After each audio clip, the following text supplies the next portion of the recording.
नमस्कार, मी दीपाली नागोडे तळेगाव येथून सर्वांचे सहर्ष स्वागत करते.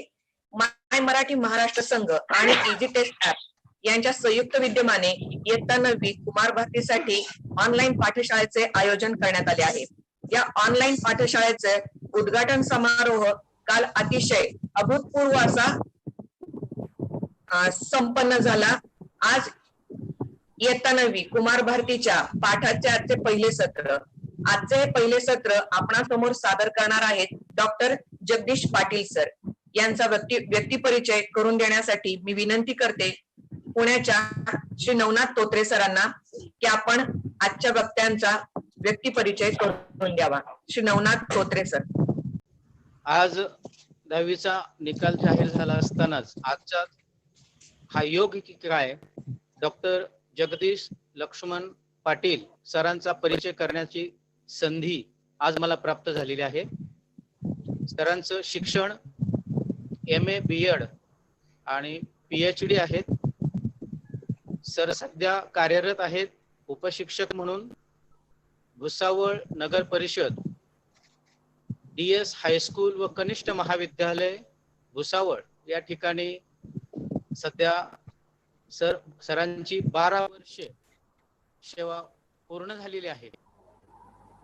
सरांनी PhD उत्तर महाराष्ट्र विद्यापीठातून अगदी कमी वयात म्हणजे 30 वर्ष पूर्ण होईपर्यंतच सरांची PhD पूर्ण झाली आणि PhDचा विषय सुद्धा होता संत वाङ्मय. त्यापुढे सरांनी तेवढेच काम न करता काही संशोधनात्मक रिसर्च पेपर देखील दाखल केले. अनेक जर्नल्स मध्ये जवळजवळ 10 रिसर्च पेपर सरांचे राष्ट्रीय व आंतरराष्ट्रीय स्तरावरती 10 रिसर्च पेपर आतापर्यंत सरांनी सादर केलेले आहेत. अनेक लेखन सुद्धा सरांनी केलेलं आहे. लक्षवेधी या सदरामध्ये आतापर्यंत सरांचे 100 लेख प्रसिद्ध झालेले आहेत. सरांनी 10 शैक्षणिक दौरे आतापर्यंत केलेले आहेत. अनेक पुरस्कार सरांना प्राप्त झालेले आहेत. यामध्ये राज्य स्तरावरचे, विभाग स्तरावरचे आणि जिल्हा स्तरावरचे असे अनेक पुरस्कार सरांना प्राप्त आहेत.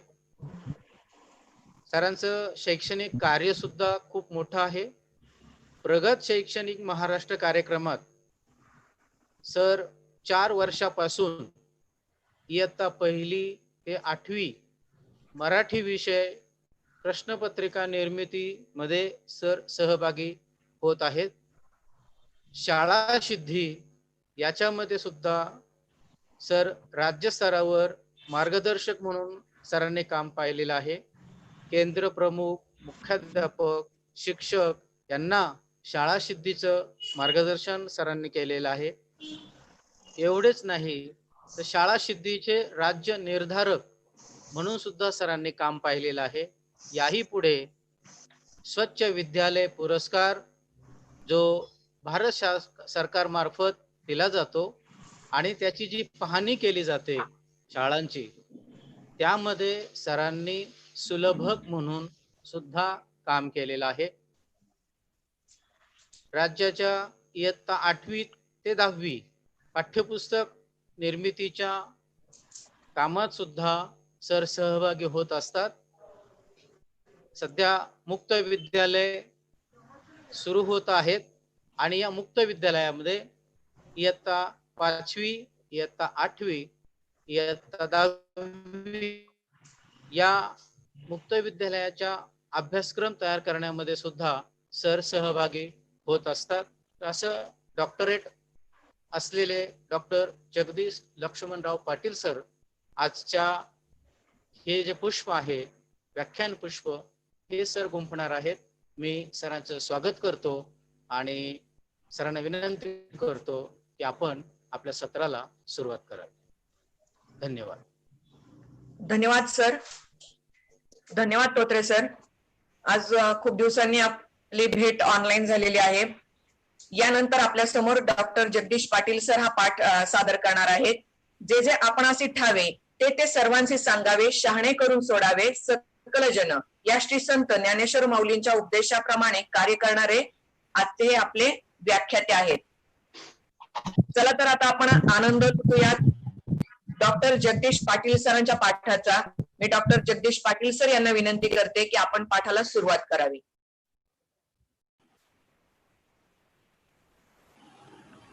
जगदीश सर.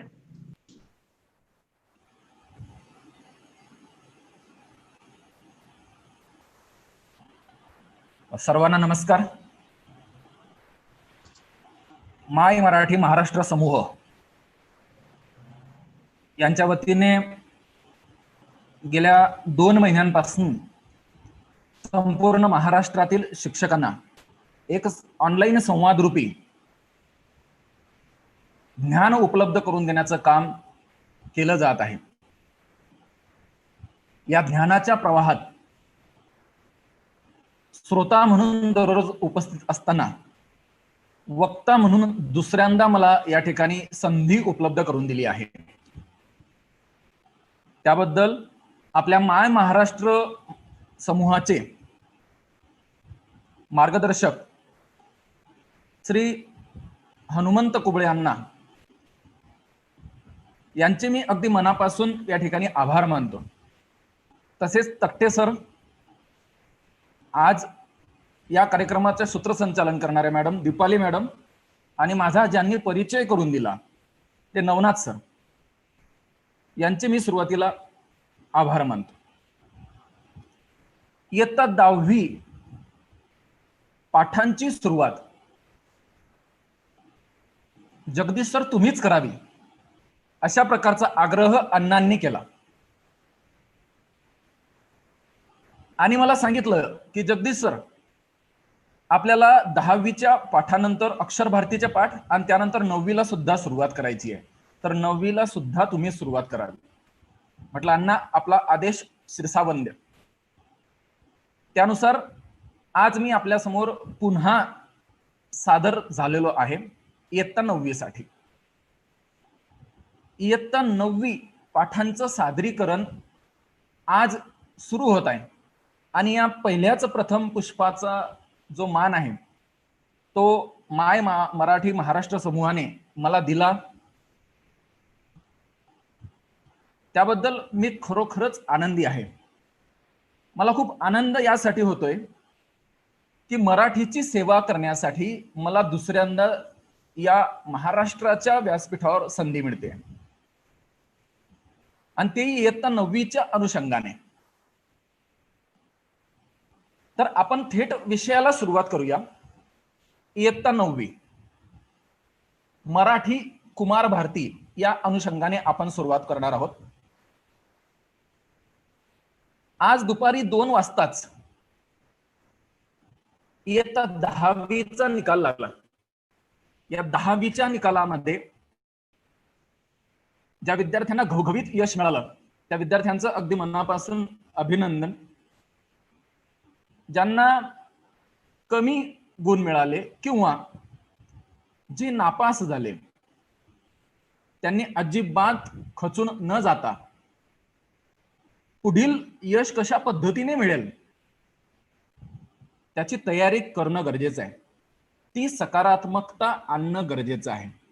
त्यासाठी पालकांनी सुद्धा आपल्या पाल्याचं समुपदेशन, त्याची मनस्थिती या सगळ्यांचा विचार करून त्याच्याशी संवाद साधणं खूप गरजेचं आहे. आज ही काळाची गरज आहे. गेल्या 4 महिन्यांपासून आपण कोरोनामुळे घरात अडकून आहोत. या कोरोनाने आपल्याला काय दिलं आणि आपल्याकडून काय घेतलं याचा विचार जर करायला गेला तर एक PhDचा शोध निबंध झाल्याशिवाय राहणार नाही. परंतु आज आपल्याला त्याकडे नाही वळायचं. आज आपल्याला वळायचं आहे इयत्ता 9वी मराठी कुमार भारती पाठांच्या सुरुवातीला. पाठ नात्यांची घट्टवील, लेखिका मीरा शिंदे.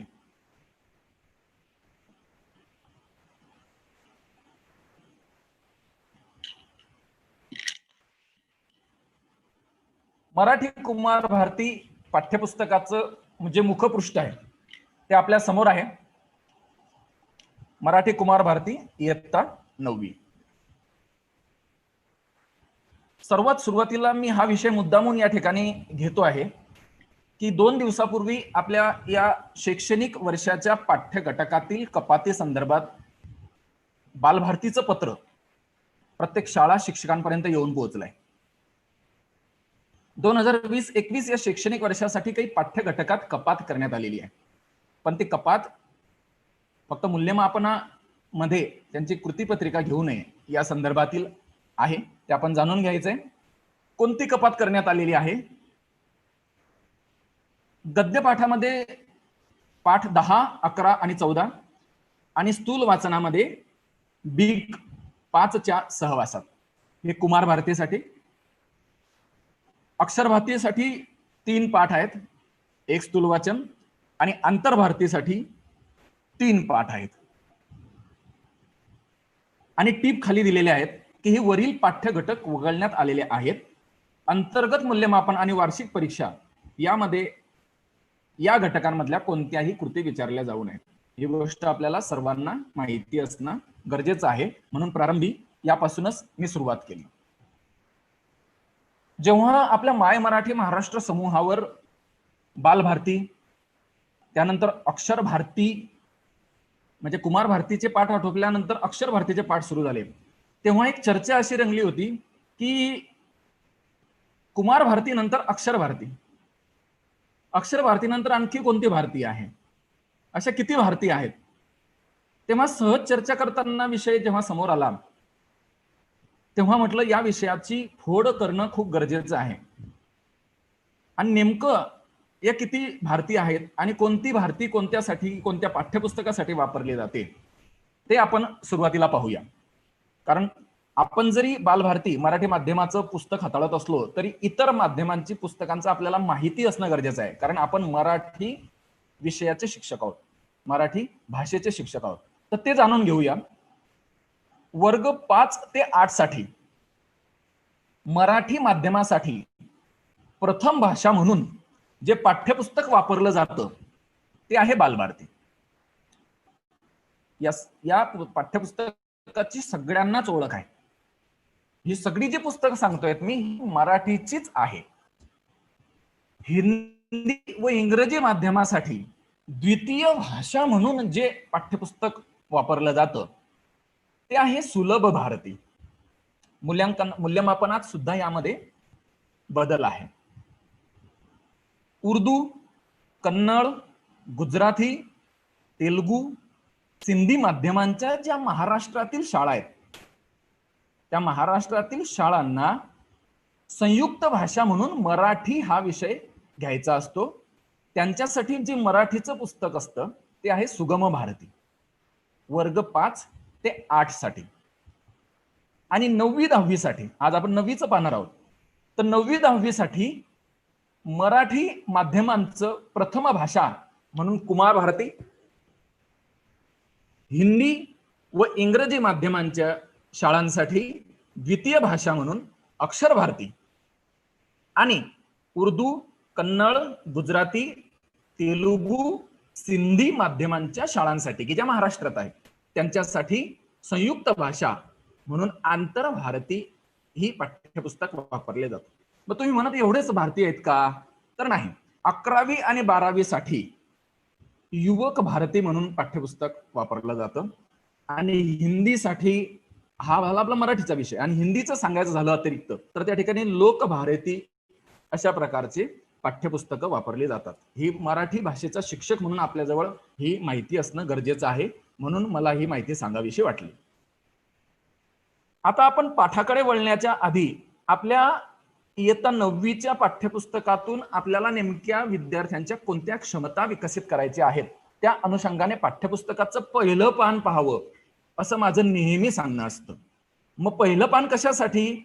तर आपल्या माध्यमिकसाठी त्या क्षमता सांगितली आहेत त्या अगोदर किमान एकदा वाचणं खूप गरजेचं आहे.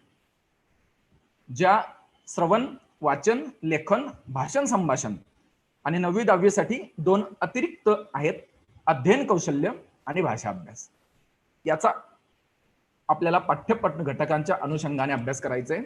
या भाषा विषयक क्षमता आहेत, त्यातून आपल्याला भाषा विषयक क्षमता विद्यार्थ्यांमध्ये रुजवायच्या आहेत. मग त्या कशा रुजतील, तर 1ली ते 8वी साठी अध्ययन निष्पत्ती आणि 9वी 10वी साठी क्षमता क्षेत्रे, आणि त्याला दिलेली आहे क्षमता विधाने. आणि त्या क्षमता विधानांच्या आधारे आपल्याला विद्यार्थ्यांच्या क्षमता विकसित करायच्या आहेत. मग त्या क्षमता कोणत्या आहेत ते पाठ्यपुस्तकातील जे पहिलं पान आहे त्यामध्ये दिलेले आहेत. ते थोडक्यात आपण समजावून घेऊ, कारण आज आपला इयत्ता 9वीचा पहिला पाठ आहे. एकदा या भाषा विषयक क्षमता आपल्या कानावरनं गेल्या किंवा आपण वाचल्या तर आपल्याला पुढील जे पाठ आहे ते याच दृष्टिकोनातून पाहता येतील.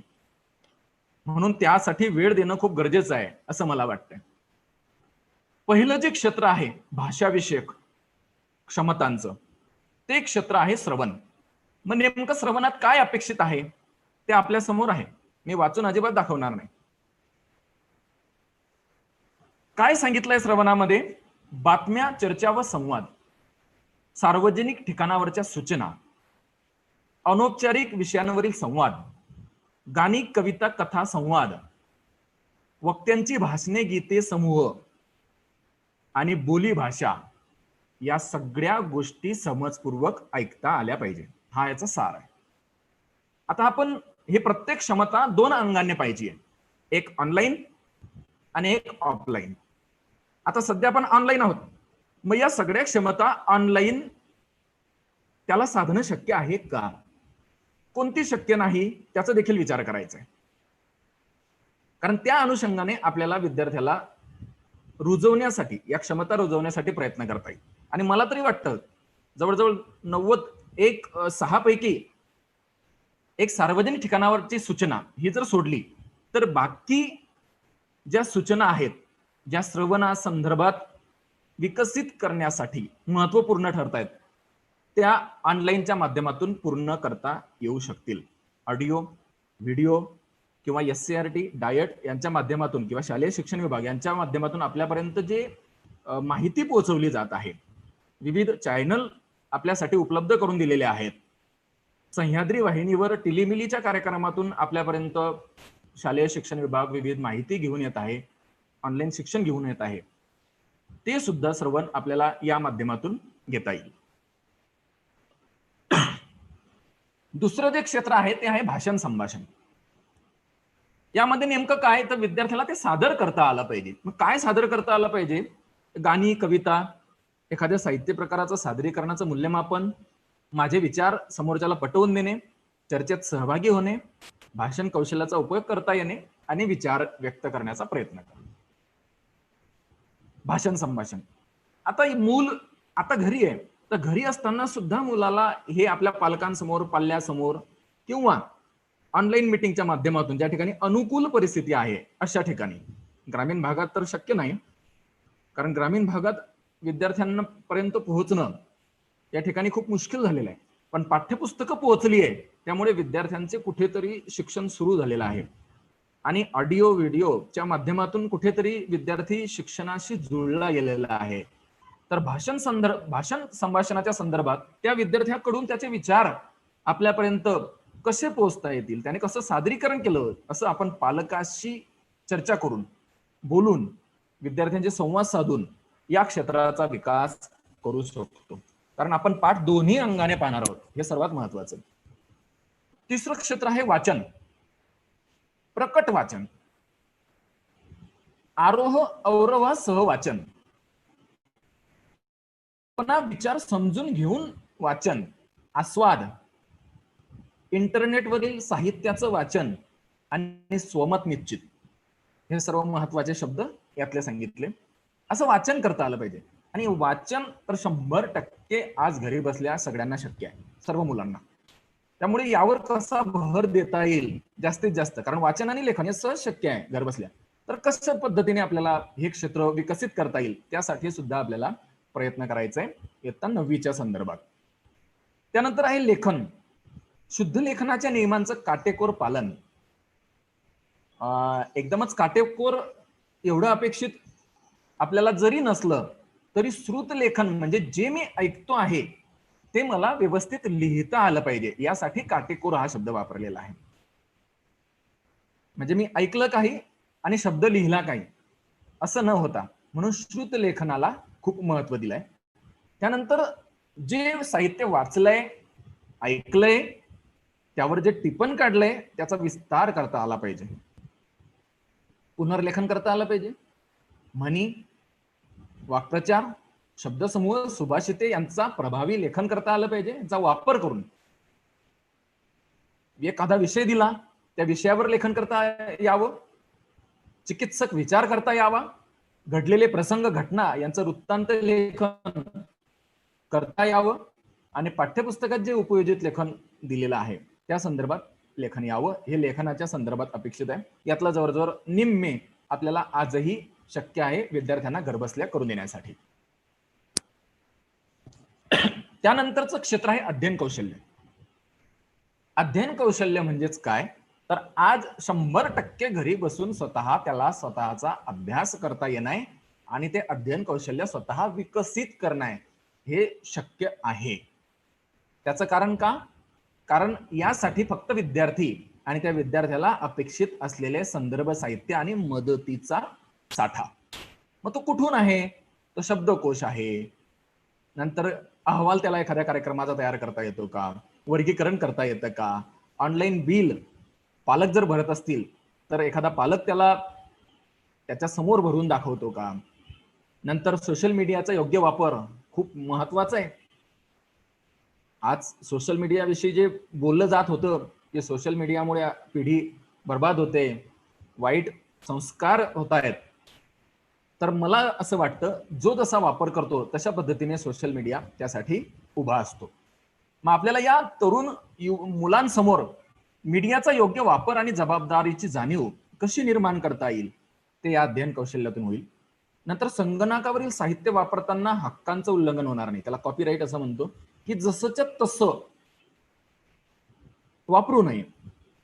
त्याचा हक्कांचं कसं उल्लंघन होतं ते कॉपीराईट असतं हे पण आपल्याला त्याला सांगता येईल. नंतर आस्वाद घेता येणे, प्रसारमाध्यमे, संगणक, आणि 9 जे महत्वाचं आहे की संगणक आणि आंतरजाल म्हणजे इंटरनेट यांच्या सहाय्याने जे भाषांतर केलं जातं किंवा लिप्यंतर याचा अर्थ जसं भाषांतर म्हणजे दोघा भाषांमधले, तसं लिप्यंतर म्हणजे 2 लिपींमध्ये. म्हणजे कसं तर आपल्याला वेगवेगळे ज्या लिप्या उपलब्ध आहेत, फॉन्ट उपलब्ध आहेत, त्यामध्ये एकमेकांचं रूपांतर करत असताना ते आपल्याला करता यावं हे अपेक्षित आहे. ते लिप्यंतरण हा शब्द त्यासाठी वापरलाय. विविध सामाजिक समस्यांबाबत होणाऱ्या चर्चेमध्ये सहभागी होऊन आपले विचार मांडता येणं जे शक्य आहे घर बसल्या ते करता येईल. यानंतर व्याकरणाचा भाग आहे भाषा अभ्यास क्षेत्र, सर्वात शेवटचं.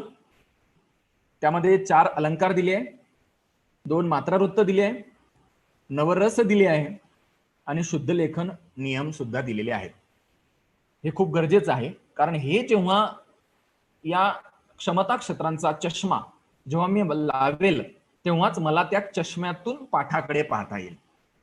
मग मला पाठाकडे पाहण्यासाठी मी हा चष्मा वापरला, परंतु या चष्म्याचे जे काच आहेत ते काच म्हणजे ही आपली स्लाइड आहे. काय दिलंय या स्लाइड मध्ये की पाठ्यपुस्तकात काय आहे आणि विद्यार्थ्यांना कशा पद्धतीने आपण समोर जायचं आहे आणि त्यांच्यातील कोणत्या भाषिक कौशल्यांचा विकास होऊ शकणार आहे हे या ठिकाणी दिलंय. त्यामध्ये निरीक्षण क्षमता आहे, विचार क्षमता आहे आणि कृतीशीलता आहे.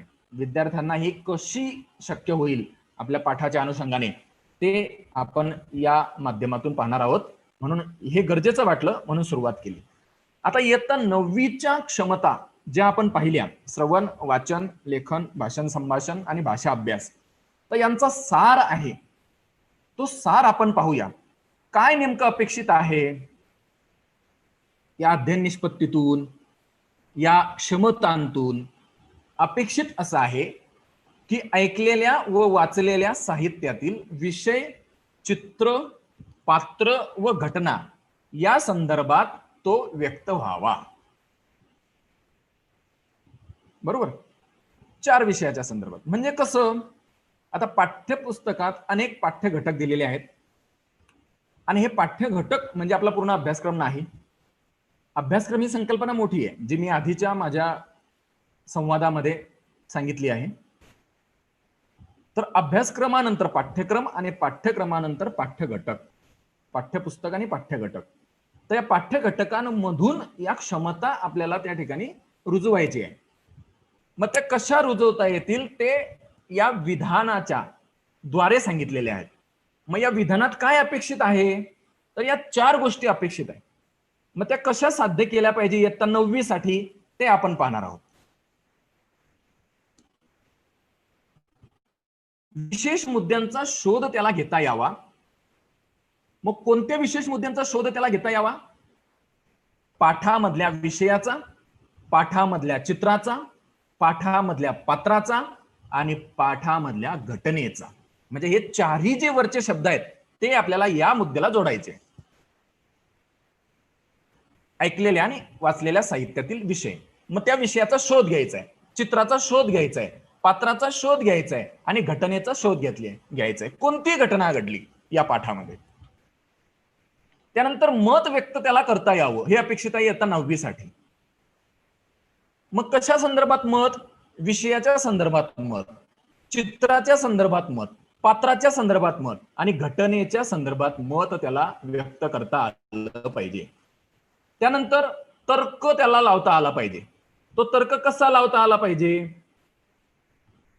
तर त्यासाठी त्याला तो पाठाचा विषय, चित्र, पात्र आणि घटना या संदर्भात त्याला तो तर्क लावता आला पाहिजे.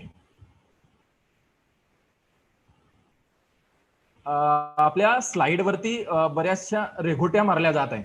तर आपले जे को होस्ट आहे ना, त्या को होस्टला विनंती आहे की त्यांनी हे क्लिअर करावं.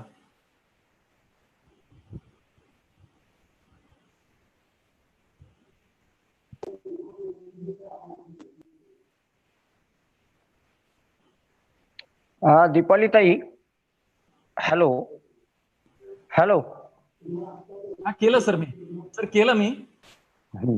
हा ठीक आहे, केलं मी. आणि जे विद्यार्थी आहेत ना त्यांना रिमूव्ह करून टाका याच्यातनं. विद्यार्थी जे असतील ना कोर्स, दीपाली ताई इथे जे विद्यार्थी आहेत त्यांना सगळ्यांना रिमूव्ह तिकडे वेबिनारवर पाठवा, रिमूव्ह करून टाका. हा चालू करा सर. हो सर, धन्यवाद. तर्क कशाचा करता आला पाहिजे, तर त्या पाठात असलेला विषय, चित्र, पात्र आणि घटना यांचा तर्क त्या विद्यार्थ्याला लावता आला पाहिजे. त्यानंतर गटात चर्चा. आता हे ऑनलाईनला शक्य नाही, पण आपण दोन्ही बाजूने विचार करणार आहोत. तर ज्यावेळी शक्य होईल तेव्हा पाठाचं अध्ययन करताना ही गोष्ट खूप महत्वाची आहे की त्या दिलेल्या विषयासंदर्भात त्याला चर्चा करता यावी, चित्राची चर्चा करता यावी, पात्राची चर्चा करता यावी आणि घटनेची चर्चा करता यावी. निष्कर्ष, या निष्कर्षाला सुद्धा वरती जोडायचंय. पाटील सर एकच मिनिट. पाटील सर आवाज येतोय का माझा? हो येतोय, बोला. हा, 1 मिनिट जाईल आपला. तुम्ही सेटिंग मध्ये मोरच्या इथे आहेत ना, डिसेबल म्हणून ऑप्शन येईल तुम्हाला. डिसेबल पार्टिसिपेंट अनोशन, बरोबर. हा, तिथं क्लिक करा. म्हणजे मग कोणी रेषा असं करणार नाही. कसं होतं, मी बाहेर पडले होते मीटिंग मधनं, होस्टिंग तुमच्याकडे गेलं होतं, मला बोलता येत नव्हतं. ठीक आहे, केलं. Okay, thank you. चालू करा सर तुमचं. निष्कर्ष आपण बोलत होतो. निष्कर्षाच्या अनुषंगाने वरतील 4 शब्दांचा आपल्याला जोडायचंय. आता पुढे हे 4 शब्द मी पुन्हा बोलणार नाही, तर ते आपल्याला वरती जोडायचे आहे सगळे. अधिक आकलनासाठी प्रश्न कशा संदर्भात? विषय, चित्र, पात्र आणि घटना. चिंतन करायचंय त्याच संदर्भात. सहमती आणि असहमती दर्शवायची आहे पाठातील या 4 विषयासंदर्भात. संदर्भ साहित्याचा वापर या संदर्भात. या सगळ्या अध्ययन आपल्या सगळ्या क्षमतांचा हा सार आहे. प्रतिक्रिया देता यावी, ती 3 पद्धतीने प्रतिक्रिया देता यावी. एक तोंडी, लेखी आणि सांकेतिक. मग ती कशा संदर्भात? तर वरचे 4 विषयासंदर्भात. विश्लेषण करता यावं, लेखन शैली त्याला ती व्यक्त करता यावी किंवा ती माहिती असावी, त्याचे प्रकार कोणते आहेत, साहित्याचा आस्वाद, सामाजिक मूल्य कोणती त्या पाठात आहे जी आपल्याला रुजवायची आहे विद्यार्थ्यांपर्यंत, त्याचा विषय कोणता आहे, त्याचं काही चित्र असलं तर ठीक आहे, किंवा आपल्या डोळ्यासमोर कोणतं चित्र उभं राहतं. म्हणजे चित्र म्हणजे त्या ठिकाणी व्हिज्युअलच पाहिजे असं नाही पाठात, कारण प्रत्येक पाठात चित्र असेलच असं नाही. मग ते कल्पनेने आपल्या डोळ्यासमोर कोणतं चित्र उभं राहतं त्या चित्राची सुद्धा या ठिकाणी आपल्याला विचार करायचा आहे. आणि शब्दकोश, विश्वकोश इयत्ता 9वीला सर्वात पाठ्यपुस्तकाच्या शेवटी दिलेला आहे. तर याच क्षमतांच्या आधारे आपल्याला आपला पाठ या ठिकाणी घ्यायचा आहे. तर तो पाठ नमुना पाठ म्हणून मी आज घेणार आहे. इयत्ता 9वी मराठी कुमार भारती पाठ क्रमांक 4 आणि गद्यपाठ म्हणून पहिलाच पाठ आहे या पाठ्यपुस्तकातला. मीरा शिंदे या लेखिका या पाठाच्या आहेत. मीरा शिंदे या लेखिकेचा परिचय करण्याच्या आधी नात्यांची घट्टवीण विषय प्रवेश म्हणून आपल्याला वेगवेगळ्या पद्धतीने जाता येईल. म्हणजे प्रत्येक मूल त्याच्या घरी, समाजामध्ये, शाळेमध्ये, त्यांच्या नातेवाईकांकडे, गावाला किंवा परिसरामध्ये गेल्यानंतर त्या मुलाला कोणती नाती समोर दिसतात आणि त्या नात्यांचं विश्लेषण काय नेमकं, अशा पद्धतीने आपल्याला प्रश्न विचारून प्रश्नोत्तराच्या रूपाने सुद्धा याचा विषय प्रवेश करता येईल. त्यानंतर लेखकाचा परिचय, म्हणजे या ठिकाणी जे लेखिका आहेत मीरा शिंदे यांचा परिचय दिलेला आहे आणि आवाम 2010 या मासिकातून हा पाठ घेतलेला असल्याचं या ठिकाणी म्हटलेलं आहे. आणि तिसरं महत्वाचं की प्रकट वाचन, हे सर्वात महत्वाचं आहे की ते एखाद्या विद्यार्थ्याकडून आपल्याला घेता येईल आणि बाकीचे विद्यार्थी त्या ठिकाणी श्रवण करतील आणि मूक वाचन सुद्धा करतील. कारण या पाठाची सुरुवात करण्याच्या आधी ही या बाबी सर्वात महत्वाच्या आहेत. आता पाठामध्ये सुरुवात आपण जेव्हा करतो तेव्हा पाठाचं विश्लेषण खूप गरजेचं आहे, कारण पाठ हा विभाजित करता आला पाहिजे. जेव्हा पाठ विभाजित होतो तेव्हा तो हळूहळू हळूहळू समजत जातो आणि समजला की त्याचं आकलन अधिक चांगल्या पद्धतीने होतं आणि एकदा का आकलन झालं की त्या पाठाचा आशय, उद्देश, उद्दिष्ट, ध्येय ती सगळी लक्षात येतात आणि तो पाठ रुजतो, तो पाठ आपण शिकतो या अनुषंगाने. म्हणजे मला फक्त यातले शब्द समजून घेणे किंवा काय घटना घडली आहे, कथा घडली आहे एवढं अपेक्षित नाही या पाठाच्या अनुषंगाने. या पाठाचं विश्लेषण करून त्यातून कोणत्या क्षमता विकसित करता येतील ते पण मला या पाठाच्या अनुषंगाने या ठिकाणी बोलायचं आहे. तर सुरुवातीलाच दिलंय की नाती 2 प्रकारच्या असतात, एक स्वकीय आणि परकीय असतात. मग विद्यार्थ्यांना आपल्याला स्वकीय नाती कोणत्या, परकीय कोणत्या याचं विश्लेषण करता येईल. त्याचं विश्लेषण करताना लेखिकेने खूप सुंदर केलेलं आहे. 2 पद्धतीने केलं आहे. एक, जन्माबरोबर ज्या नाती येतात त्या स्वकीय म्हणून गणल्या जातात. त्या कोणत्या असतात तर दिलेला आहे, आई वडील, मुलगा मुलगी, भाऊ बहीण, ही जन्माबरोबर आलेली नाती आहेत. आणि दुसरा भाग जो दिलाय तो आहे सहवासातून आलेल्या नाती. मग कोणकोणती नाती आहेत की ज्या सहवासातून येतात तर मित्र आहे, आपले गुरुजन वर्ग आहे, शेजार आहे, परिसर आहे, समाज आहे, हे सगळे नाती आपल्याला सहवासातून आलेले आहेत. आणि या नात्यांचा विचार करत असताना आपल्याला नेमकं हे नातं माणूस म्हणून जेव्हा जन्माला येतो तेव्हा तो कुणाचा तरी मुलगा मुलगी असतो, म्हणून नात्यांची वीण जे म्हटलेली आहे, माळ विणलं गेलाय, ते कुठून आपल्या जन्माच्या आधीपासून म्हणायला हरकत नाही. आणि जन्मानंतर त्या नात्यांची वीण गुंफायला सुरुवात होते एकदा जन्म झाला की. आणि त्याची पहिली ओळख ज्या ठिकाणी आपल्याला नात्यांची होते ती आईची. आणि रेशमाचे धागे असं म्हटलंय लेखिकेने की रेशमाच्या धाग्यांची ही वीण आहे. मग ही वीण कशा पद्धतीने या ठिकाणी विणलेली आहे तर रेशमाच्या धाग्यांची ही वीण ही नाजूक असते. जेवढी ही नाजूक असते ना तेवढीच ती भक्कम सुद्धा असते. आपण म्हणतो ना एखादं नातं हे काचेसारखं असतं की शब्दामुळे ते तुटू शकतं, किंवा एखाद्याशी संवाद साधताना काही अडचणी आल्या किंवा बोलताना एखादा शब्द जास्त बोलला गेला तर शब्दांमुळे सुद्धा नाती तुटतात असं म्हटलं जातं. म्हणून दोन्ही बाजूने विचार करायचे की ज्या नाती असतात मग त्या जन्माबरोबर आले असोत का सहवासातून आलेल्या असोत, स्वकीय असोत का परकीय असोत, या जेवढ्या नाजूक असतात तेवढ्याच त्या भक्कम सुद्धा असतात, की काही झालं तरी नातं तुटत नाही. अशा प्रकारच्या भक्कम नाती सुद्धा असतात. या नाती जशा मुलायम असतात तशाच त्या धारदार सुद्धा असतात. म्हणजे अशा पद्धतीने लेखिकेने चारही बाजूंनी ही वीण कशी विणली जाते त्या अनुषंगाने आपल्या समोर एक एक पदर उलगडला आहे नातींचा, प्रत्येक नात्याचा. आणि अनेक नाती अशा असतात की त्या आठवणींच्या हृदयाच्या कप्प्यात कायमस्वरूपी असतात. त्यातलं सर्वात महत्वाचं नातं म्हणजे आई. आईचं नातं हे जन्माच्या आधीपासून असतं आणि ही आई जन्माच्या आधीपासून आपल्यासाठी, तर जन्माच्या नंतर सुद्धा आयुष्याच्या अखेरपर्यंत कायमच आपला चांगला विचार, चांगलं मार्गदर्शन करण्याचं काम जे करत असतं ती म्हणजे आई. आणि ती आपल्याला एखाद्या वेळेस कठोर जरी बोलत असली ना, तर त्या कठोर मागचा हेतू हा चांगलाच असतो. तिला असं वाटत नाही की आपलं जो मूल आहे ते मूल वाईट वळणावर जावं, त्याच्यावर वाईट संस्कार व्हावे, अशा कोणत्याच आईला वाटत नाही. म्हणून ती हळुवारपणे रंग रेखाटत तिचं काम सुरू असतं. अशी आई.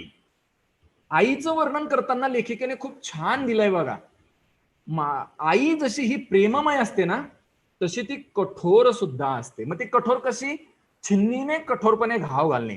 कारण बऱ्याच वेळा असं म्हणतात ना, टाकीचे घाव सोसल्याशिवाय देवपण येत नाही. आणि हेच टाकीचे घाव अनेक वेळा अधूनमधून प्रेमाने आई देत असते. मग त्यामुळे मूल घडत जातं, त्याच्या व्यक्तिमत्वाची जडणघडण होत असते. म्हणून आईचं काम हे सुरू असतं. आईच्या घडवण्याने आपण घडत जरी गेलो तरी आपल्याला आईविषयी आपण कितीही लिहिलं, कितीही म्हटलं, कितीही बोललं तरी ते कमीच होणार आहे.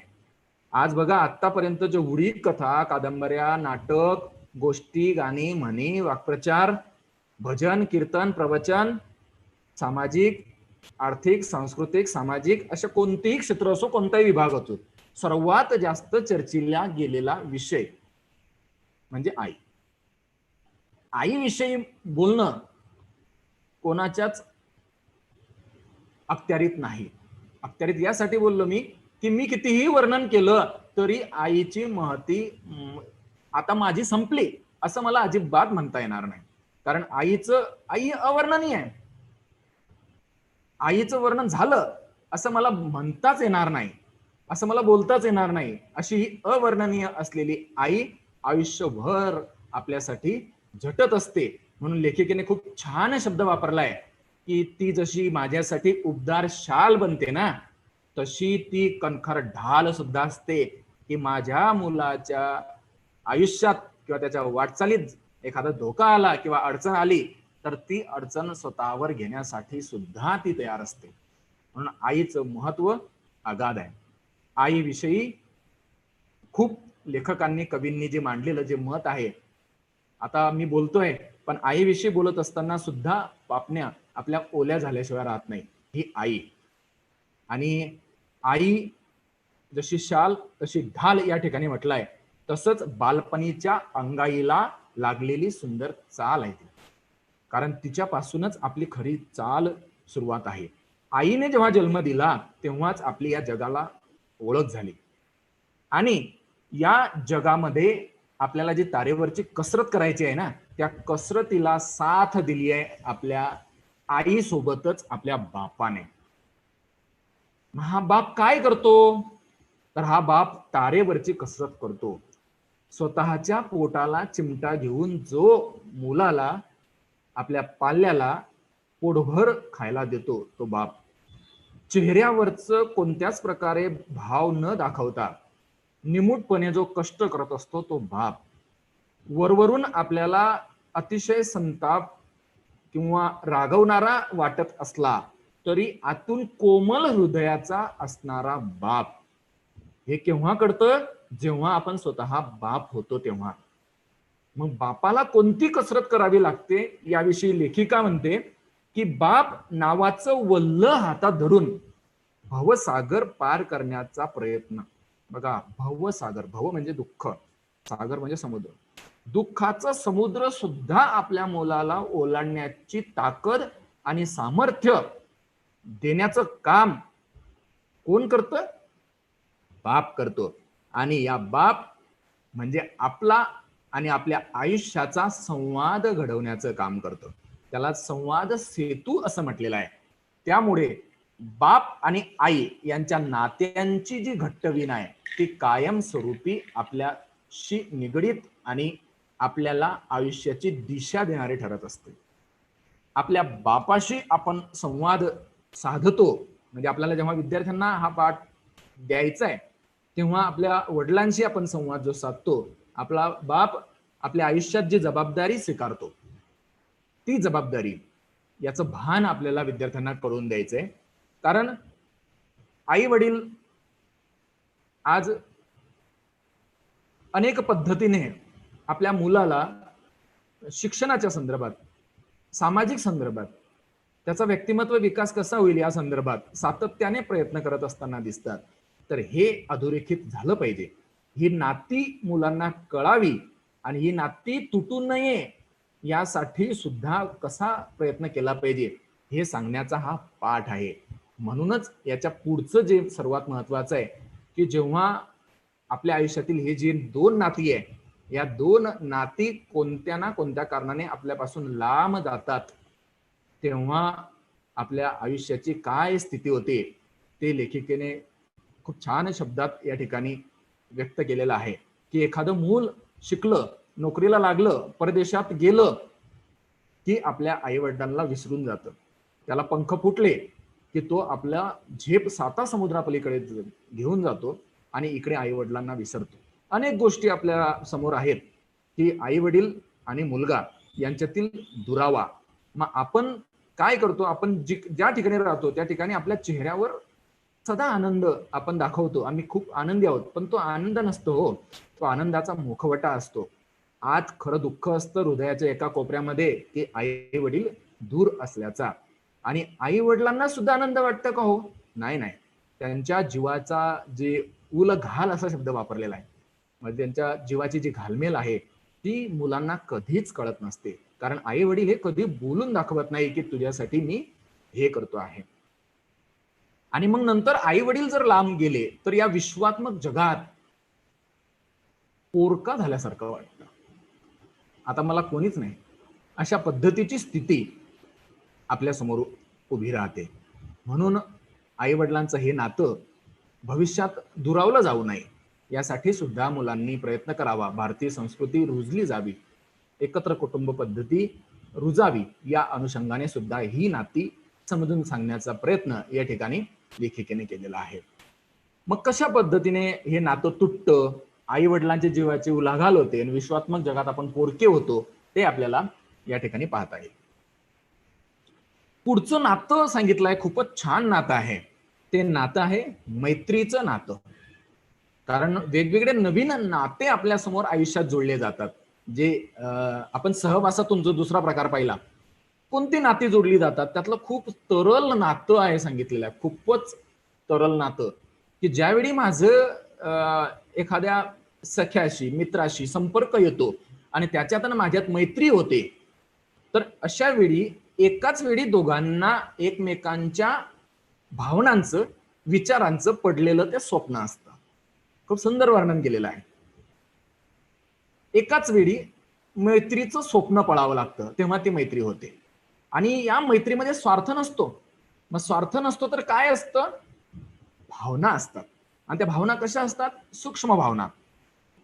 की माझ्या मित्राला मी केव्हा मदत करू शकेल, माझ्या मित्राच्या मी केव्हा कामी येईल, मला कोणत्या पद्धतीने माझ्या मित्रासाठी काम करता येईल, माझ्या मित्रासोबत मी सातत्याने माझ्या भावना, माझे विचार, माझी कल्पना मांडेल, त्याच्याशी मन मोकळं करेल. जी गोष्ट मी इतर लोकांसमोर, इतर व्यक्तींसमोर बोलू शकत नाही, ती गोष्ट मी माझ्या मित्राशी शेअर करतो. म्हणून ही सूक्ष्म भावना असं म्हटलेलं आहे, तरल. म्हणून पुढचा शब्द आहे तरल नातं. हे नातं खूप तरल आहे, खूप छान नातं आहे. आणि आयुष्यात एखादा मित्र असावा. एखादा यासाठी म्हटलं की कमीत कमी एखादा असा मित्र असावा की आयुष्यातल्या आनंदाच्या आणि दुःखाच्या क्षणी पहिला संवाद साधावा असं आपल्याला वाटलं पाहिजे, अशी व्यक्ती. त्यालाच तरल नातं असं म्हटलेलं आहे. म्हणजे आयुष्यात आनंद येऊ अथवा दुःख येऊ, नाराज हो किंवा काही वेगळ्या गोष्टींची अनुभूती येऊ, ती त्याला सांगावीशी वाटावी असं तरल नातं. आणि तो खरा मित्र. मित्र आज जरी समोर दिसत नसला तरी मैत्री ही कधी दिसत नसते. ती मैत्री आत असते आणि आत असण्यासाठी आपल्याला ती कायमस्वरूपी जपावी लागते. जेव्हा मैत्रीमध्ये स्वार्थ येतो तेव्हा ही मैत्री दुरावा झाल्याशिवाय राहत नाही. मैत्रीत दुरावा झाल्याशिवाय राहत नाही. आणि हा दुरावा होऊ नये यासाठी मैत्रीचं तरल नातं जपणं खूप गरजेचं आहे. त्यानंतर एक नातं जे सांगितलंय ते आपल्याशी संदर्भात आहे की जगण्यासाठी अनेक नाती आवश्यक असतात. त्यातलं एक नातं म्हणजे गुरु. कारण आज या ऑनलाईनच्या जमान्यात आणि या कोरोनाच्या कालावधीमध्ये आपल्याला दोन प्रकारचे शिक्षण घ्यायचे आहेत. एक शिक्षण आणि एक जीवन शिक्षण. शिक्षण म्हणजे आपण जे पाठ्यपुस्तकातील शिक्षण घेतो आहोत, अभ्यासक्रमाच्या संदर्भात शिकतो आहोत, ते शिक्षण. आणि एक जीवन शिक्षण म्हणजे जीवनात मी कशा पद्धतीने वागलं पाहिजे, व्यावहारिक जीवनात मी कसं राहिलं पाहिजे, ते शिकणं म्हणजे जीवन शिक्षण. गेल्या 4 महिन्यांपासून आपण आपलं जे मानसिक स्वास्थ्य एक प्रकारे एकांतवासा म्हणजे आपल्या घरातच राहिल्यामुळे चिडचिड, बोलणं किंवा नेहमी जे आपण बाहेर राहतो कामानिमित्त पण पूर्ण वेळ घरात राहिल्यामुळे जे मनस्थिती आहे ती मनस्थिती सुद्धा बिघडण्याचे अनेक प्रकार आज जगात घडत आहेत. तर यावर उपाय म्हणून आपल्याला गरजेची आहे सकारात्मकता. सकारात्मक भावनेने विचार करणं खूप गरजेचं आहे. आपल्या घरात जर लहान मुलं असतील तर त्या मुलांशी वेळोवेळी संवाद साधून त्यांना कंटाळवाणं वाटणार नाही यासाठी सुद्धा आपल्याला प्रयत्न करणं गरजेचं आहे. मग हा प्रयत्न करत असताना जेव्हा गुरुजी आपल्या शिष्याला ज्ञान देतो तेव्हा जगण्यासाठी आवश्यक असलेलं नातं त्या ज्ञानाबरोबर जुळत जातं. कारण जीवन शिक्षण आपला विषय होता. जीवन शिक्षणाच्या अनुषंगाने मला जर माझ्या आयुष्याची जडणघडण करायची आहे तर त्यासाठी आवश्यक असलेलं गुरुजीचं नातं मला जोडावं लागेल. ते जोडण्यासाठी गुरु मला कान मंत्र देईल. कान मंत्र म्हणजे पूर्वी गुरुकुल पद्धतीमध्ये कानात मंत्र देऊन अशा पद्धतीने सांगत होते. तो कान मंत्र हा शब्द तिथून जरी आलेला असला तरी कान मंत्र या उद्देशाने श्रवण म्हणजे गुरूंचे मार्गदर्शन मी ऐकेल, त्यांनी सांगितल्याप्रमाणे मी वागेल, अशा अर्थाने हा कान मंत्र दिलाय. आणि शिष्याने काय करायचंय, गुरुदक्षिणा द्यायची आहे. गुरुदक्षिणा म्हणजे पुराणांमध्ये कथांमध्ये जशी वर्णन केलेली आहे गुरुदक्षिणा आता तशी अपेक्षित नाहीये. मग अपेक्षित नेमकं शिष्याने काय गुरुदक्षिणा द्यायची, लेखिकेला काय म्हटलेलं आहे की लेखिकेला सांगायचं आहे की गुरुदक्षिणा म्हणजे गुरूंच्या आनंदामध्ये आपल्याला वृद्धी करायची आहे. गुरुला आनंद कशात असतो, हो आपल्या शिष्याचा झालेला विकास. मग शिष्याचा विकास केव्हा होईल, जेव्हा मी स्वतः माझे स्वप्रगती आणि स्वविकास साधेल तेव्हा. एखादं मूल आपलं जर यशस्वी झालं तर त्याचा सर्वात आनंद त्यांच्या आई वडिलांपेक्षा आपल्या गुरुला असतो, शिक्षकाला असतो. आणि ती आपली खऱ्या अर्थाने गुरुदक्षिणा असते. आणि ही गुरुदक्षिणा आपल्याला पुढील कसोटीच्या काळात परिस्थितीवर मात कशी करायची त्या अनुषंगाने आपल्याला खूपच गरजेची जाणवते. पुढचं नातं आहे शेजार धर्म. आपल्या आपण ज्या ठिकाणी राहतो त्या परिसरात अनेक लोक आपल्या आजूबाजूला राहतात. विविध समाजाची लोक, धर्माची लोक आपल्या आजूबाजूला राहतात. परंतु हे शेजार धर्माचं जे नातं आहे ते नातं खूप वेगळं आहे. ते आपल्या समाजाचे, आपल्या परिसराचे, आपल्या विचारांचे किंवा आपल्या घरामध्ये जसे संस्कार आहेत तसे असतीलच याची शाश्वती नाही. मग तरी सुद्धा हा शेजार धर्म हे नातं कसं जपलं जातं, सारखेपणा नसताना सुद्धा हे नातं जपण्यासाठी नेमकं काय केलं जातं, तर त्याचा धागा जुळणं खूप महत्वाचं आहे शेजार धर्माचा. तर तो धागा कसा जुळला जातो, तर तो स्नेहाने जोडला जातो, प्रेमाने जोडला जातो. दोघं श्रीमंतच पाहिजे असं नाही, दोघं गरीबच पाहिजे असं नाही, परंतु जशी स्नेहाची मर्यादा असते तसं शेजारी म्हटला की वैर सुद्धा येतं. असे काही शेजारी आहे की जे आयुष्यभर वैर सांभाळून असतात, त्यात वैराच्या मर्यादा सुद्धा येतात. मग या वैराच्या मर्यादा ओलांडून जो स्नेहाच्या मर्यादेच्या पलीकडे शेजाऱ्यांशी वागतो, त्याचं ते शेजार धर्माचं नातं त्याला आयुष्यभरासाठी आनंद देणारं ठरत असतं. म्हणून या शेजार धर्माच्या नात्यामध्ये स्नेहाच्या मर्यादा आणि तुटला असेल तर वैर्याच्या मर्यादा सुद्धा ओलांडतो. म्हणजे काय, एखादा शत्रू त्याची मर्यादा कुठपर्यंत असेल त्याच्या पलीकडे ती मर्यादा जाते. इतकं भयंकर शत्रुत्व शेजार धर्मामध्ये निर्माण होऊ शकतं. ते होऊ नये याची काळजी सुद्धा आपण घेतली पाहिजे. यासोबतच आणखी एक नातं सांगितलंय की जे आपल्या कुटुंबामध्ये रेंगाळणारं असतं, परंतु या एकत्र कुटुंब पद्धतीमध्ये ते सहसा आपल्याला पाहायला मिळत नाही. ते नातं म्हणजे आजी. या आजीचं जे नातं आहे ते कसं असतं, ते अविस्मरणीय नातं आहे. काय करते हो आजी आपल्याला? आजी आपल्याला गोष्टी सांगते, गाणी म्हणायला लावते, स्वतः जुन्या गोष्टींचा आठवणींचा उजाळा करून देते. आणि हे नातं आपल्यासाठी अनुभवांचा खजिना घेऊन येत असतं. आणि जेव्हा अशाच आजीला एखाद्या कुटुंबातून, एखाद्या बोलतोय बरं का, एखाद्या कुटुंबातून वृद्धाश्रमात पाठवलं जातं, तेव्हा अशी आजी शोधण्यासाठी आपल्याला वृद्धाश्रमात जावं लागतं. असे प्रसंग मनाला दुःखदायी ठरतात. म्हणून लेखिका मीरा शिंदे असं म्हणतात की असे प्रसंग मन दुःखी करतात की जेव्हा वृद्धाश्रमातील जे वृद्ध महिला आणि पुरुष आहेत त्यांच्याकडे पाहून, कारण त्यांच्याकडे असलेला अनुभवांचा खजिना त्यांच्या मुलांसाठी उपलब्ध होत नाहीये, तर एकटेपणा त्या ठिकाणी त्यांना घालवावा लागत आहे. तर अशा प्रकारचा दुःखाचा प्रसंग, अशा प्रकारच्या दुःखदायी घटना निर्माण होऊ नये याची काळजी घ्यावी. या अनुषंगाने आजी या नात्याला जपणं खूप गरजेचं आहे. मग आजी हे नातं जपत असताना आपल्याला कौटुंबिक एकत्रीकरणाचा अनुभव आला पाहिजे. विद्यार्थ्यांना आपल्याला त्या अनुषंगाने कशी वाटचाल करता येईल ते सुद्धा सांगता आलं पाहिजे. आणि नात्यांचा हा प्रवास, अशी मोजकी नाती या ठिकाणी दिलेली आहे लेखिकेने, परंतु एवढीच नाती आहेत का, तर नाही. अनेक नाती आहेत. ती नाती आपल्याला विद्यार्थ्यांना शोधायला सांगता येतील. हा नात्यांचा प्रवास आहे. तो प्रवास कसा आहे, तर तो तारुण्यापासून सुरू झालेला आहे तर वार्धक्यापर्यंत. तारुण्य या अर्थाने क्षम आणि वार्धक्य म्हणजे हळूहळू संपण्याकडे.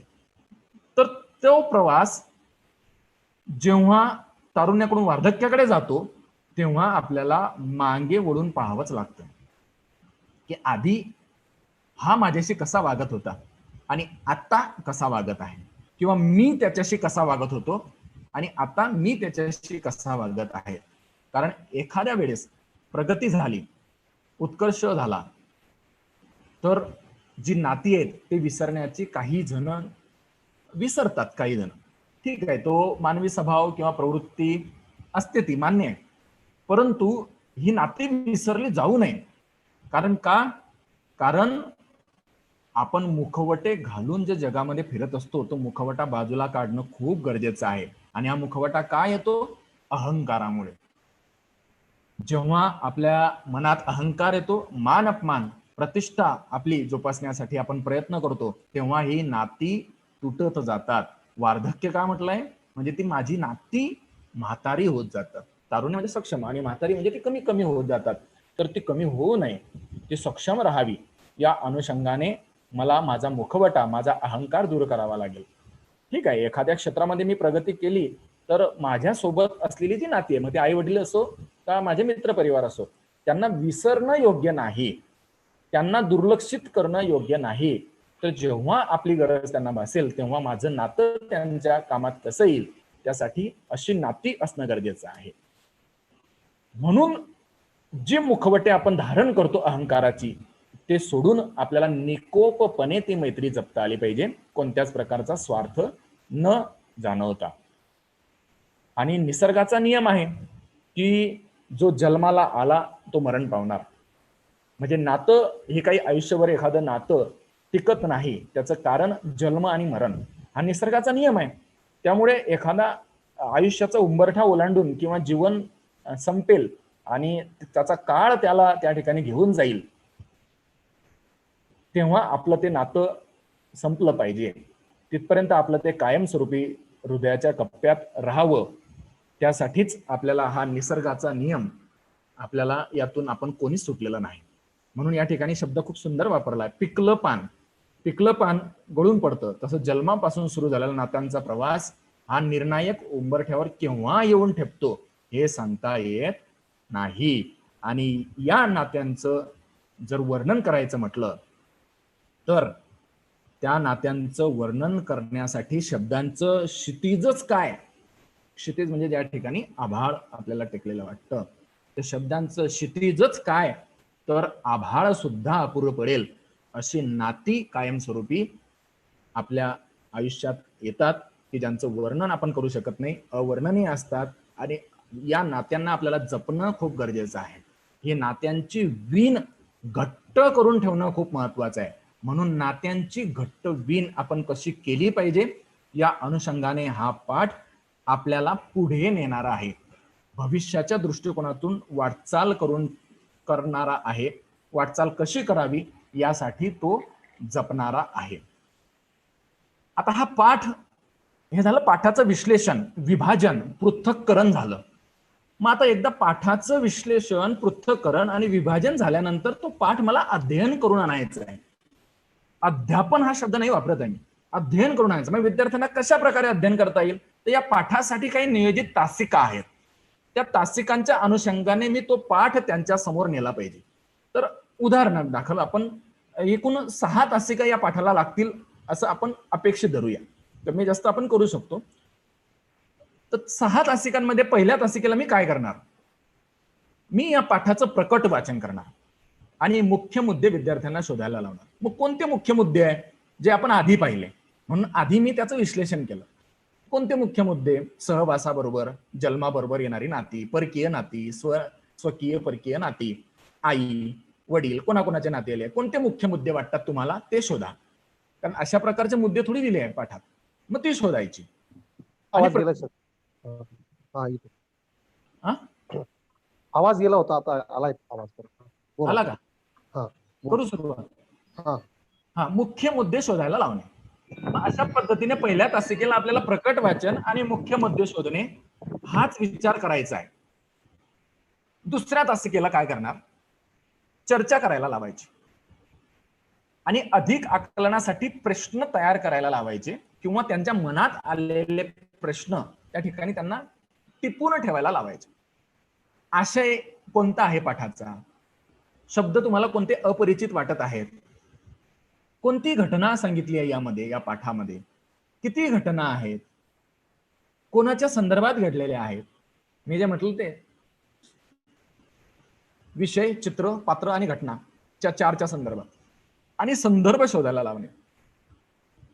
नेमकं या नाती आपल्या जीवनामध्ये आल्यानंतर त्या नात्यांशी आपण कशा प्रकारे जवळीक साधतो ते दुसऱ्या तासिकेमध्ये. तिसऱ्या तासिकेमध्ये आपण करू शकतो तर्क आणि अनुमान. मग काय तर्क आणि अनुमान, कारण असा एवढा कठीण नाहीये पाठ की यातल्या काही शब्द एखाद्या वेळी एखादा शब्द नाही समजणार, परंतु पाठाचा आशय मुलांच्या लक्षात येणार नाही असं कधीच होणार नाही. कारण त्याला लगेच कळेल की या पाठामध्ये आईचं वर्णन आहे, बापाचं वर्णन आहे, मित्राचं वर्णन आहे, गुरुजीचं वर्णन आहे, आजीचं वर्णन आहे. म्हणून त्याला तर्क करायला लावायचा, अनुमान काढायला लावायचा. मग कसा अनुमान काढता येईल की ज्या प्रश्नांची उत्तरं पाठात नाहीत असे पाठाच्या आशयावर आधारित प्रश्न विचारावे. मग त्या प्रश्नांची निर्मिती आपण केली पाहिजे. तासिका 3 मध्ये गप्पा, चर्चा. मग कोणते प्रश्न असू शकतात अशी, जगण्यासाठी मार्गदर्शकाची गरज का असते, कारण प्रश्न आला यामध्ये की जगण्यासाठी अशी अनेक नाती आवश्यक असतात, त्यासाठी गरज भासते ती एका हितचिंतकाची आणि मार्गदर्शकाची, गुरुची. अशी ओळ पाठात आलेली आहे. तर का गरज भासते, मग विद्यार्थी याचं उत्तर देतील, तर्क लावतील, अनुमान लावतील. त्याचं उत्तर पाठात नाहीये. आई कणखर ढाल असते असं का म्हटलं असावं? मग मूल उत्तर देईल. ज्याचं उत्तर पाठात नाहीये तो तर्क करेल, अनुमान लावेल, त्याचा स्वतःचा अनुभव त्याला जोडेल. विश्वात्मक जगात आपण पोरके कसे होत जातो? खूप शब्द सुंदर वापरलाय की जेव्हा मूल नोकरीसाठी बाहेर गावी जातं तेव्हा आई वडील इकडे एकटे राहतात आणि एवढं मोठं जग आपण काम करतोय, आपल्याला पैसा मिळतोय, आपण आनंदाचा मुखवटा जरी धारण केलेला आहे तरी मनात हृदयात जे दुःख आहे ते दुःख घेऊन आपण पोरकं कसं झालेलो आहे हे विद्यार्थ्याला सांगता येईल. आणि शेवटी शब्दांचं आभाळही अपुरं पडेल. शब्दांचं आभाळ खूप सुंदर शब्द आहे. म्हणजे कित्येक शब्द या ठिकाणी अपूर्ण पडतील. कितीही वर्णन केलं अवर्णनीय तरी अपुरं पडेल. अशा प्रकारचं उत्तर विद्यार्थी देतील किंवा त्यांना जे याचा अर्थ जसा कळेल तशा पद्धतीने ते आपल्याशी संवाद साधतील. असा तर्क आणि अनुमान आपल्याला लावायला सांगायचंय. तासिका क्रमांक 4 यामध्ये निरीक्षण आणि विश्लेषण. मग कशाचं? विषय, चित्र, पात्र आणि घटना. मग काय चित्र पण आहे? चित्र दिलाय पा पहिल्याच पानावरती की आई वडील वाचन करतायत, मुलं खेळतायत, तर त्याचं विश्लेषण करायला लावायचं, निरीक्षण करायला लावायचं. किंवा पाठामध्ये जे घटना आहे त्याचं निरीक्षण कल्पनेने करता येईल आपल्याला. तर निरीक्षणामध्ये काय? तर पाठातलं चित्र. दुसरं आई वडिलांचं कष्ट हे घरी निरीक्षण करता येईल की आपले आई वडील आपल्यासाठी कसे झटतात आयुष्यभर, म्हणजे फक्त दिवसभर नाही म्हणत, आयुष्यभर आपल्यासाठी ते झटत असतात, काम करत असतात. तर त्या आई वडिलांच्या कष्टाचं निरीक्षण करता येईल, विश्लेषण करता येईल आणि जगण्यासाठी कोणकोणती नाती आवश्यक आहेत याचं सुद्धा निरीक्षण आणि विश्लेषण करता येईल. की तुमच्या आयुष्यामध्ये कोणती अशी नाती आहेत की ज्यामुळे तुमचं जगणं आनंददायी झालेलं आहे, तुमचं जगणं सुसह्य झालेलं आहे आणि नात्यांचा प्रवास कसा उलगडत जातो. तुमचं असं एखादं नातं आहे तुमच्या आयुष्यात आलेलं, इयत्ता 9वी पर्यंत मुलगा आलेला आहे, एखादा मित्र तुमच्यापासून का दुरावला, त्याचं कारण का, तुमच्या नात्याचा प्रवास कसा झाला, त्याचं वर्णन सुद्धा तो निरीक्षण आणि विश्लेषणाच्या माध्यमातून या ठिकाणी करेल. तासिका क्रमांक 5 मध्ये त्यांच्या प्रतिक्रिया जाणून घ्यायचे आणि पाठात आलेलं सामाजिक मूल्य की तुम्हाला काय वाटतं, विचार करा, लिहा आणि सांगा. म्हणजे लेखी, तोंडी आणि सांकेतिक अशा पद्धतीने आपल्याला मूल अपेक्षित आहे. मग काय विचारायचं नेमकं? प्रतिक्रिया, स्वकीय आणि परकीय नातं या संदर्भात तुम्हाला काय वाटतं? कोणती नाती स्वकीय असतात, कोणती परकीय असतात आणि का स्वकीय म्हणायचं त्यांना, का त्यांना परकीय म्हणायचं? अशा प्रकारे आपल्याला त्यांना प्रश्न विचारता येईल. आई वडिलांचं नातं याविषयी काय वाटतं तुम्हाला? विचार करा, लिहा. काय वाटतं तुम्हाला? नात्यांची वीण कशा प्रकारे जोडली जाते आणि तिला कशी टिकवायची हे सुद्धा आपल्याला त्यांची प्रतिक्रिया, मत जाणून घेण्यासाठी विचार, लेखन आणि सादरीकरण या माध्यमातून आपल्या समोर सांगता येईल. आणि सर्वात महत्वाची तासिका सर्वात 6 नंबरची की जी निरीक्षण झालं, विश्लेषण झालं, पृथक्करण झालं, विभाजन झालं आणि आता आहे सादरीकरण. मग काय करेल तो सादरीकरणामध्ये? तर पाठात आलेल्या एखाद्या प्रसंगाचं तो सादरीकरण करू शकतो. कोणतं? मी आई बोलते, एखादी मुलगी, त्याला आपण विषय देऊ शकतो की मी आई बोलते. मग ती काय करेल? तिची आईची भूमिका वर्णन करून सांगेल किंवा तिच्या आईच्या ठिकाणी ती उभं राहून व्यक्त होईल. मी आई बोलते. म्हणजे या पाठाचा जो आशय आहे ना, ज्या क्षमता आहे त्या हळूहळू विकसित आपण करतो आहोत. माझा मित्र किंवा मित्राचे मनोगत अशा पद्धतीने त्याला सादरीकरण करता येऊ शकतं. त्याचा भाषणाचा विषय आपण देऊ शकतो. नंतर संवाद, वडील व मुलगा किंवा मुलगी यांचा संवाद म्हणजे बाप लेकांचा संवाद. हे संवाद आपल्याला संवाद रूपाने त्या ठिकाणी विद्यार्थ्यांना सादर करता येऊ शकतं. आणि माझे शेजारी, खूप चांगल्या प्रतिक्रिया या संदर्भात येतील किंवा काही वाईटही येतील की माझा शेजारी कितका वाईट आहे, किती चांगला आहे, आम्हाला कशी मदत करतो किंवा आमच्याकडे कशी नजर ठेवतो, अशा अनेक गोष्टी मुलं खूप सांगतील मनमोकळेपणाने. म्हणून सादरीकरण हा शब्द खूप महत्वाचा आहे.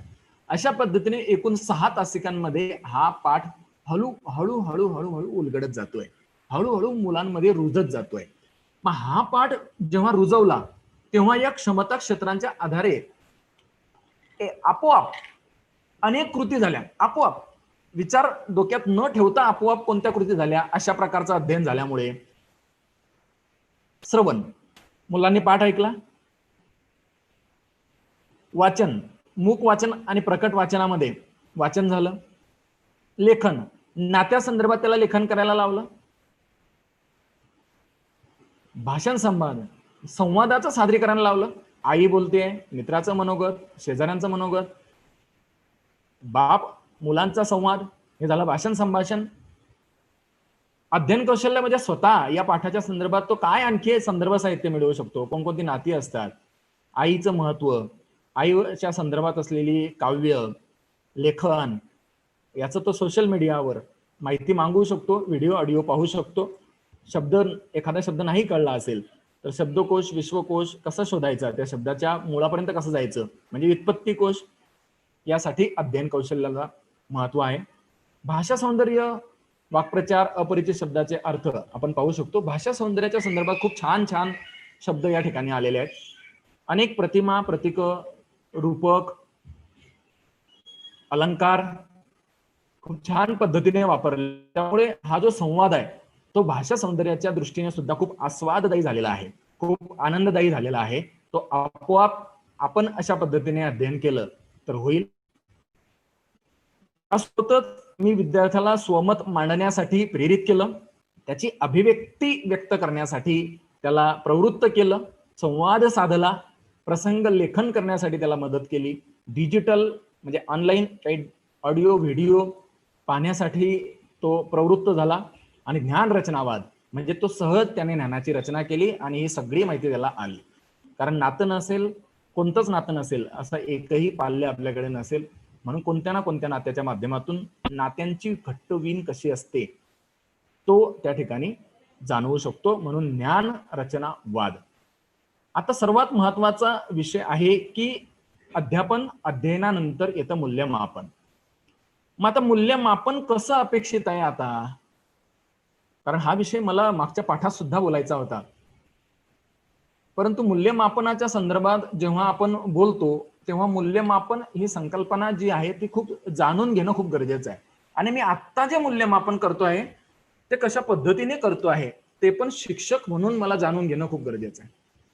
तर मूल्यमापनाचे ज्या 3 पायऱ्या आहेत, पायऱ्या म्हटलं मी, प्रकार नाही, कारण एक पायरी ओलांडली की मला दुसऱ्या पायरीकडे जायचंय, दुसरी ओलांडली की तिसरीकडे जायचंय, म्हणून ती पायरी आहे.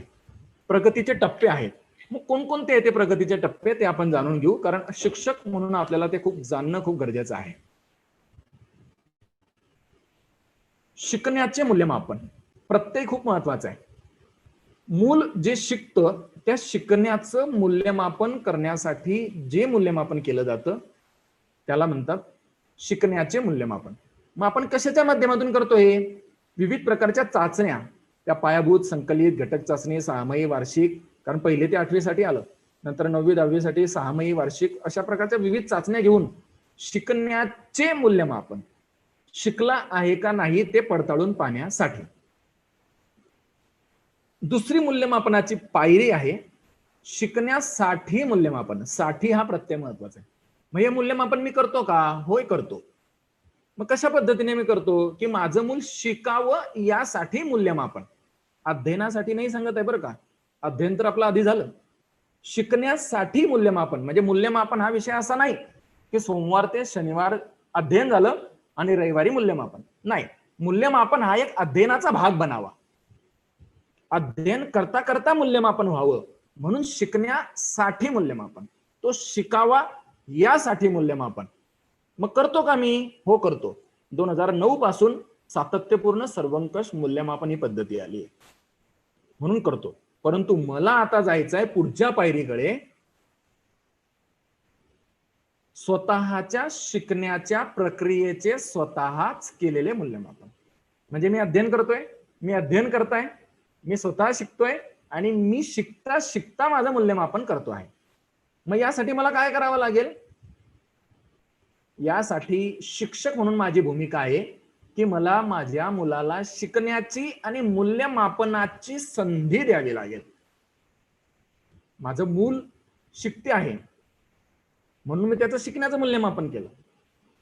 शिकावा यासाठी मूल्यमापन सीसी मग करताय, परंतु स्वतःच मूल्यमापन त्याला करण्यासाठी शिकवणं म्हणजे अध्ययन कौशल्य. थोडक्यात त्यालाच म्हणतो आपण शिकण्याची आणि मूल्यमापनाची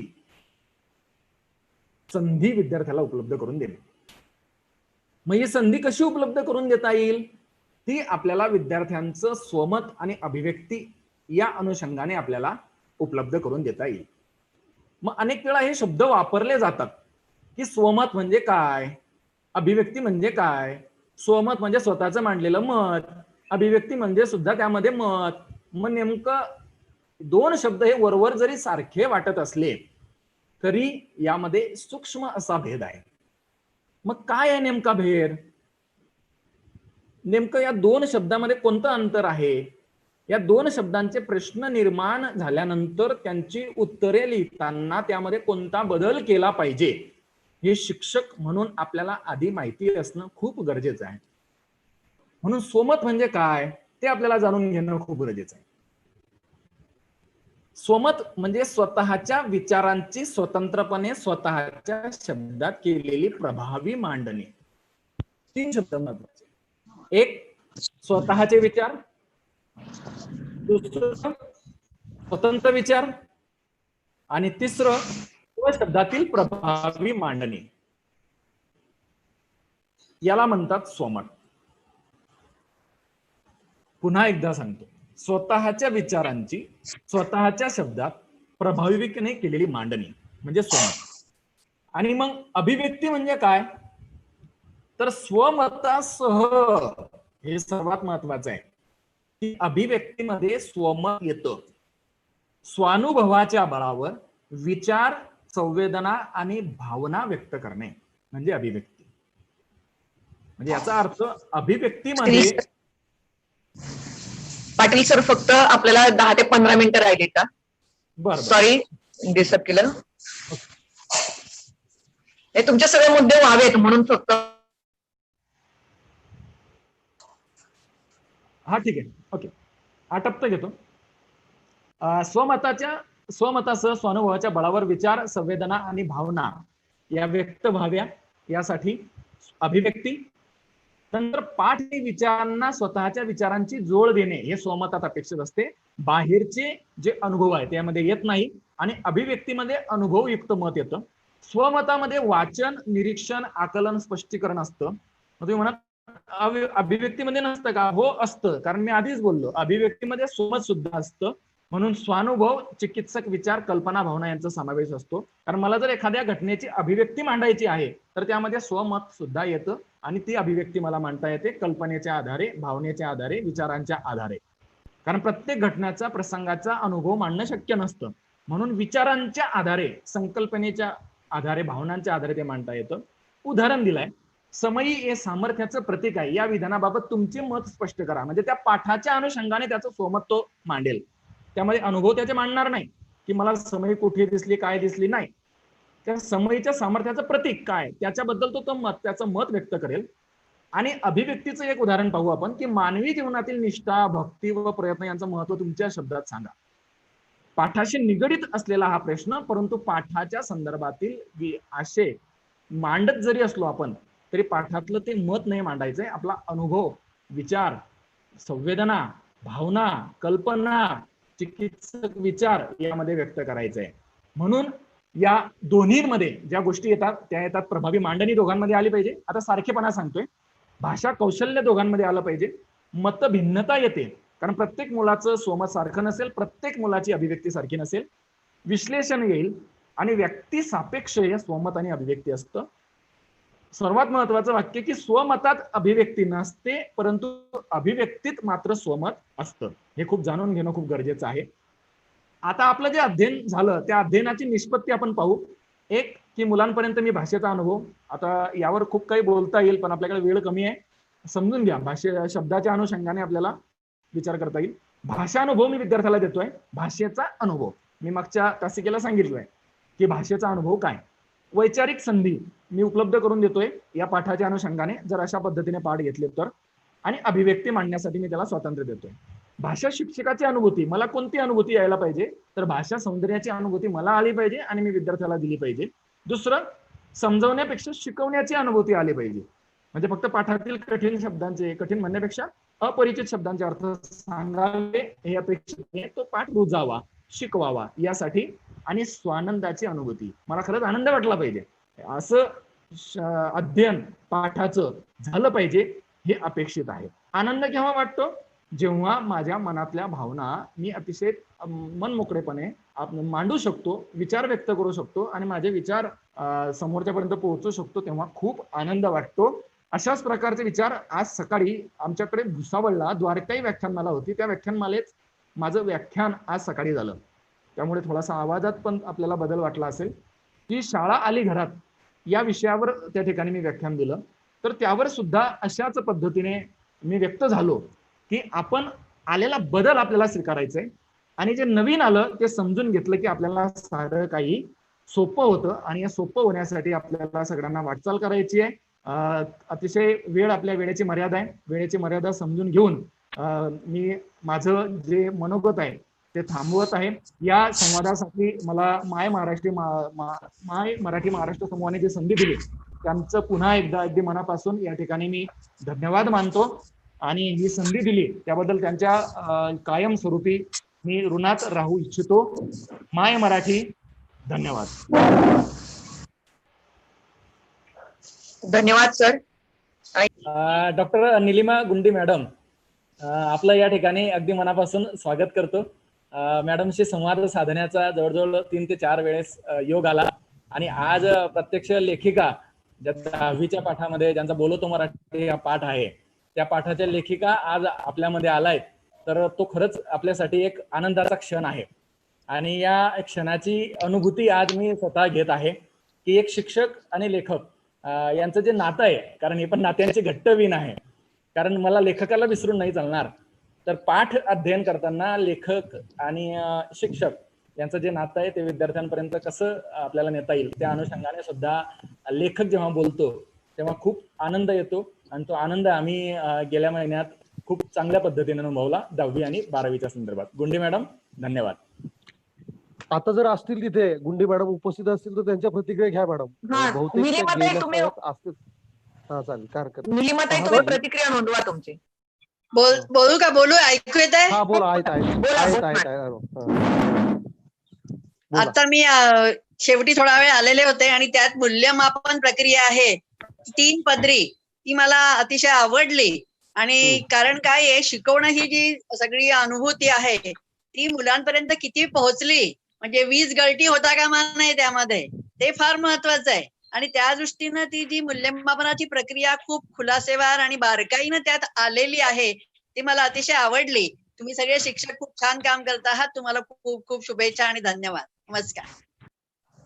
मी जिजाबा आशिसर, अहमदनगर, माय मराठी महाराष्ट्र संघ आणि इजी टेस्ट निर्मित विषय ऑनलाईन आता 9वीच्या विद्यार्थ्यांसाठी आजपासून जो ऑनलाईन वर्गाचं पहिलं पुष्प भुसावळचे DS हायस्कूलचे उपशिक्षक डॉक्टर जगदीश लक्ष्मण पाटील यांनी जे आज पहिलं पुष्प गुंफलेलं आहे, पाठाचं नाव होतं नात्याची घट्ट वीण. आणि खरोखर त्यांनी आपल्या सगळ्यांचीच वीण आज इतकी सुंदर गुंफलेली आहे की त्याला शब्दच नाहीत. वक्ता होण्यासाठी आधी श्रोता व्हावं लागतं आणि ती श्रोता होण्याची वेळ अगदी अतिशय सुंदर आधी त्यांनी सुरुवात केली आणि आज ते वक्ता म्हणून या ठिकाणी प्रसिद्धीला आलेले आहेत. त्यांनी त्या पाठामधून जे नातं आपल्याला सांगितलंय ते स्वकीय त्याचप्रमाणे परकीय जे जन्मापासून सुरू झालं आणि मी अगदी जन्माला आल्यापासून अंतापर्यंत जे नातं आपण सगळेजण सांभाळत असतो त्याची वीण अतिशय घट्ट करत करत आपल्याला हा पाठ अगदी उलगडून दाखवलेला आहे. आणि मग ते नातं कोणकोणत्या रूपाने आपल्या समोर येतं याचं सुंदर असं वर्णन आज त्यांनी केलेलं आहे. खरोखर सर सुंदर वर्णन केलं आणि पाठ अतिशय सुंदर झाला. हे सर्व करण्यासाठी खरं तर तुमचं प्रथमतःच आभार, पण सूत्रसंचलन दीपाली नागोडे मॅडम यांनी केलं, त्यांचंही आभार. नवनाथ तोत्रे सर यांनी व्यक्ती परिचय करून दिला आणि हे सगळं करण्यासाठी खरं तर माय मराठी हा ग्रुप चालवत असताना आमचे सगळ्यांचे मार्गदर्शक आणि Anna Hanumantrao Kubde sir, Ashokrao Takke sir, Yashwantrao Bendre sir, Dnyandev Dahiphale sir, Sanjay Gawande sir, Sarang Patil sir, Jagdish Putda, Laxman Mahadik sir, हे सर्वजण खरोखर दिवस रात्र ही मेहनत घेत असतात आणि म्हणूनच ही इयत्ता 10वीचं पाठ पूर्ण झाल्यानंतर या ठिकाणी अक्षर भारतीचंही काम आपण केलं आणि आज कुमार भारतीच्या या 9वीच्या विद्यार्थ्यांसाठी आपण हे काम करीत आहात. सर्वांचं मनापासून या ठिकाणी मी अभिनंदन करतो, आभार मानतो आणि मलाही माय मराठीवरती आभार मानण्यासाठी पहिल्याच दिवशी संधी मिळाली त्याबद्दल मी नियोजनकर्त्यांचं मनापासून आभार मानतो आणि या ठिकाणी थांबतो. धन्यवाद. हे सर्व करण्यासाठी खरं तर तुमचा आभार. तुमचा आवाज म्यूट करा. दीपाली नागवडे मॅडम यांनी केलं, त्यांचेही आभार. तुमचा आभार म्यूट करा. आपण सर्व रोज या ठिकाणी असंच उत्साहाने सहभागी होताल अशी मी आशा व्यक्त करते. त्यासाठी आज जे उपस्थित राहिले त्यांचे मनपूर्वक धन्यवाद. माय मराठी महाराष्ट्र मधील Hanumant Kubde sir, Shri Bendre sir, Tatte sir, Daiphale sir, Sarang Patil sir, Geeta Nimal madam आणि गवांदे सर, पूर्ण माय मराठी महाराष्ट्र संघ याची कार्यकारिणीतील सदस्य तसंच श्रोतेगण आणि आजचे वक्ता डॉक्टर जगदीश पाटील सर यांचे सर्वांचे मी धन्यवाद मानते. आणि यानंतर आपल्या माय मराठी महाराष्ट्र संघाचे प्रमुख हनुमंत कुबडे सर यांच्या परवानगीने आजचा कार्यक्रम संपला असं जाहीर करते. नमस्कार. माय मराठी महाराष्ट्र संघ.